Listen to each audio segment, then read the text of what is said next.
Hello, welcome to a lesson again on triangle congruence, this time angle side angle. So it is enough if we know a triangle with two given angles and the side included between them. Notice that on the diagram, on the triangle at left, we have angles A and B marked, and the side mark is between those angles. So that's where we get ASA. Notice the S is between the two angles given.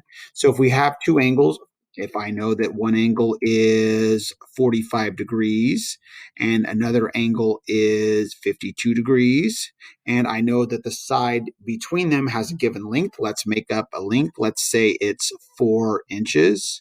Then those three pieces of information are enough to determine exactly one and only one unique triangle. Let's take a look at that on GeoGebra. The numbers are 45, 4, 52. I might jump back to this window if I forget about it. Let's take a look over there pretty quickly. Where you would start is with your segment of length 4 inches. So I'm going to put a mark here, 1, 2, 3, 4. So that's my included side. And then I'm going to measure the angles that I listed in the problem. I believe they were 45, 52. So I go down on my tools to angle with given size. And my directions are select leg point, vertex, well, that went away. It went too fast. Then enter size. So let's do a leg point B and vertex A. And the angle size, first one, let's do 45 degrees. Okay, there we go. Notice that it put a marking up there for me. So if I were to draw, where's my ray? Let's find that. If I draw a ray through that, that's one of my sides. What I don't know is how long it's supposed to be. I just know that's a 45-degree angle.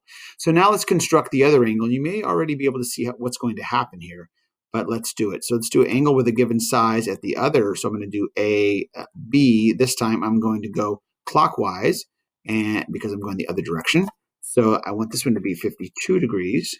And notice I have another point showing up, A prime. So when I draw a ray from B through that, there is one and only one place where those intersect. So that must be exactly what determines my triangle. So if I put an intersection point there, you could always go turn off those rays. They can be a little distracting.